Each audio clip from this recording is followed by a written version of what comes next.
Então, eu vou apresentar o meu trabalho, que se chama... Tá dando para ouvir, né? Se chama Procurando o Mito no Sofista de Platão, ou Esboço de uma Educação mais para os olhos que para os ouvidos. E já vou avisando assim, desde já, que ele não entra a fundo, porque eu não tenho a concisão que a Paty tem, sabe? A Paty consegue fazer alguma coisa em 15 minutos, eu não tenho essa concisão, eu vou precisar de 3 horas. Então, eu só, na verdade, estou levantando questões que me surgiram, assim, das vezes que eu mexi nesse texto.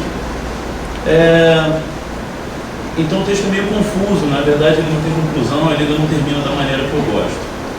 Então vai lá.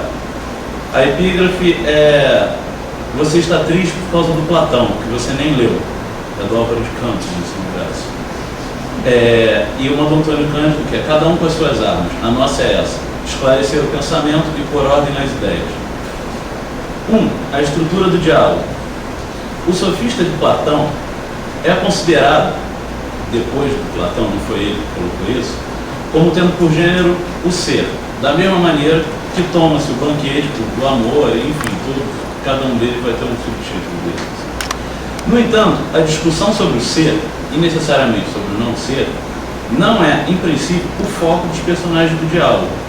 Nas palavras do estrangeiro de Eleia, o objetivo deste e de Teteto é encurralar o sofista. Atinge, no entanto, em determinado momento, a seguinte dúvida: é possível proferir um discurso falso e dar a este o peso de verdade?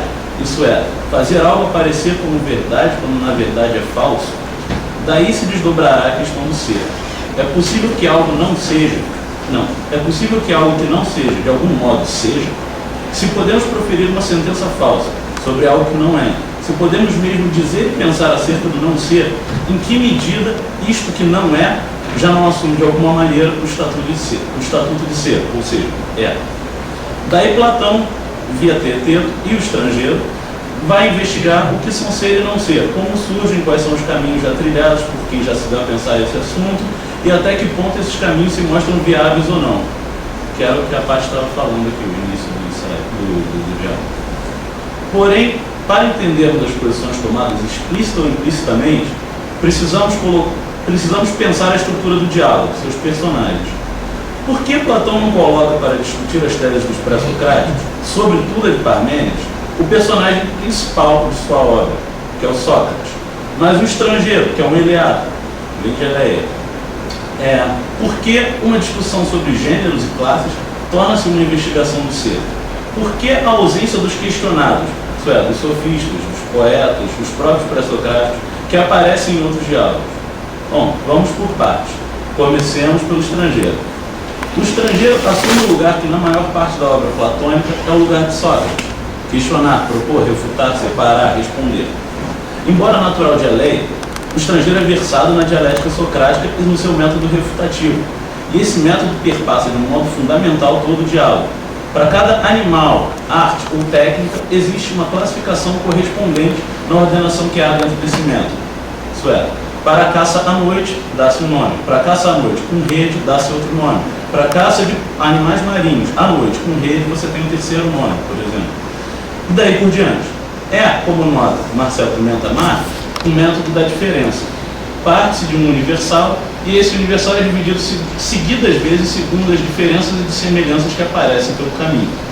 No entanto, por mais que este estrangeiro se utilize do método socrático, ele não é um estrangeiro de qualquer lugar, repito, mas curiosamente de Eleia. E, num determinado ponto do diálogo, passagem 241b, o estrangeiro e Teteto se veem obrigados a questionar a tese parmenítica do ser. É quando o estrangeiro pede a Teteto que este não o tenha na conta de parricida. O que quer dizer isso? Que o estrangeiro é um híbrido, como a Ana brilhantemente me desvendou anteontem. Até anteontem eu não sabia disso. Isso significa, independentemente da conclusão do diálogo, o estrangeiro aparece como alguém que, por ser de Eleia e ter tido contato direto com a escola eleata de pensamento, pode debater com propriedade e cautela o suficiente a tese de Parmênides. E realmente faz, mas dentro do modelo da dialética socrática. 2.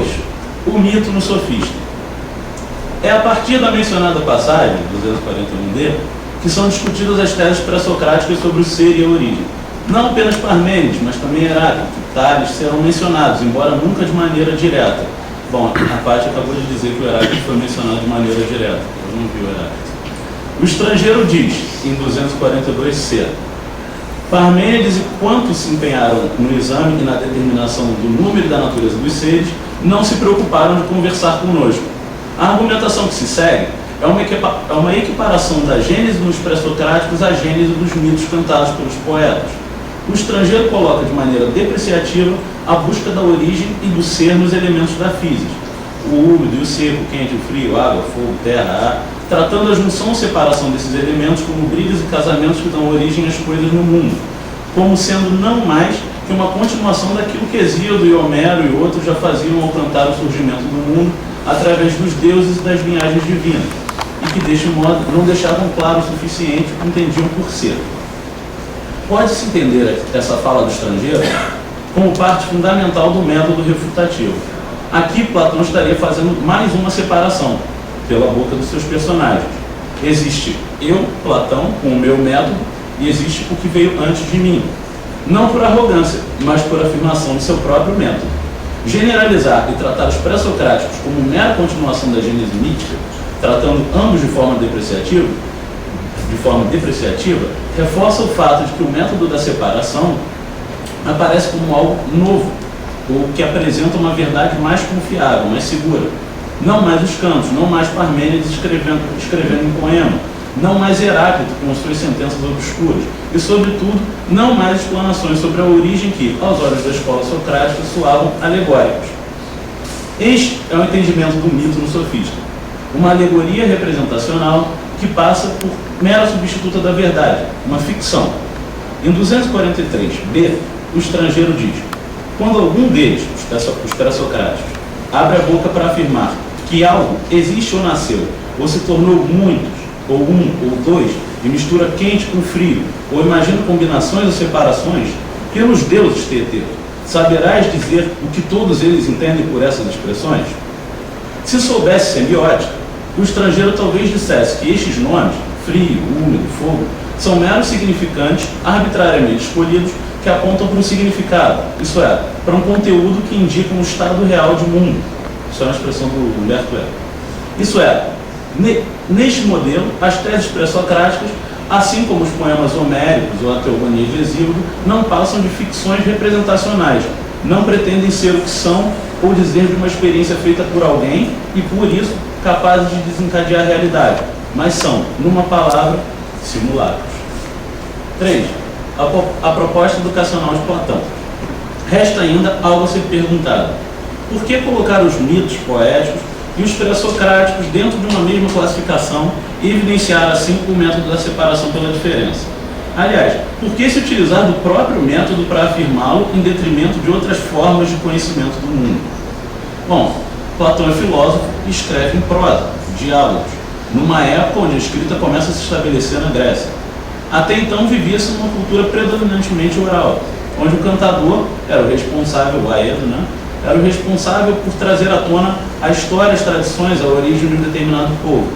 A experiência de uma cultura oral, onde a memória é uma memória musical, onde conhecer é lembrar, recitar, recriar, e daí tantas gêneses e contos diferentes dos livros dos deuses. Por exemplo, Dioniso nasceu 2 vezes, as moiras também nascem 2 vezes, em momentos diferentes.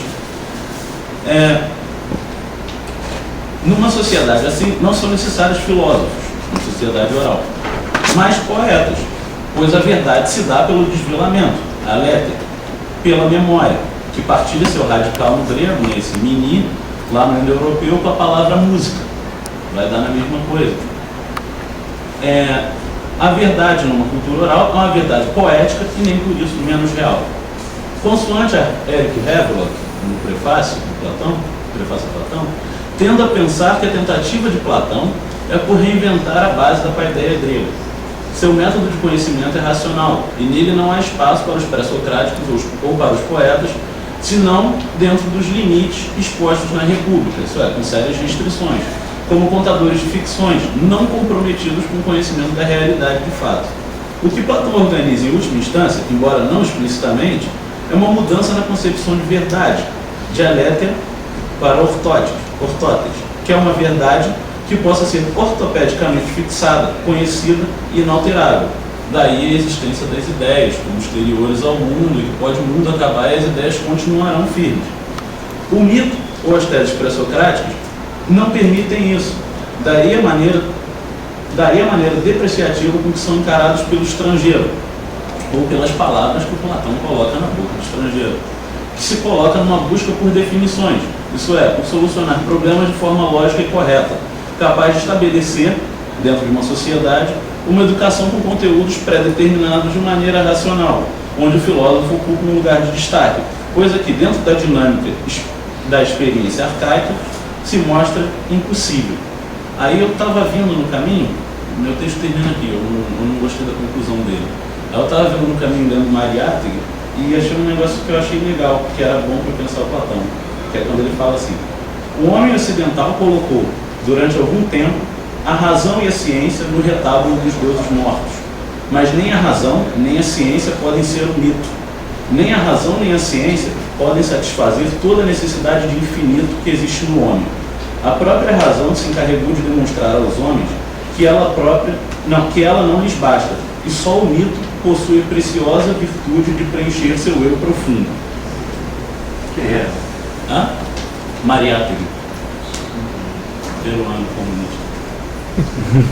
Obrigado.